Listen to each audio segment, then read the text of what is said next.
तो हे WhatsApp guys, सब लोग कैसे हैं? आई बिल्कुल बढ़िया होंगे। तो आज की वीडियो बहुत खास होने वाली है। आज की वीडियो में बताने वाला हूँ कि गाइस आप सब लोग कैसे ये टिक टिक टिक टिक वाली आवाज़ बंद कर सकते हैं। जैसे अभी हम लोग करेंगे तो टिक टिक आवाज़ आएगी इसमें। आप सब लोगों को बंद करना है तो इसको सिंपली आपको क्या करना है, सेटिंग पे क्लिक कर देना है। सेटिंग पे क्लिक करने के बाद इधर जाना है आपको, वॉइस पे आपको ऐसा आएगा साउंड का। साउंड पे क्लिक करोगे तो आपको और करना, और करते करते करते इधर एडिशनल सेटिंग आएगा, इस पर क्लिक कर देना है।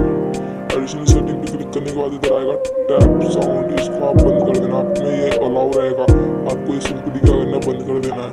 और आपको मान लो कुछ भी नहीं होगा, सीधा क्लिक करोगे तो देखो आवाज़ इसके आने बंद हो गई है गाइस। और आपको इसको करना है तो वापस इधर जाके सिंपल वापस इधर जाके आपको उस पर क्लिक करके वापस आप इसको ऑन कर सकते हैं। और फिर गाइस आपको मेरी वीडियो कैसे अच्छी लगी तो गाइस वीडियो को लाइक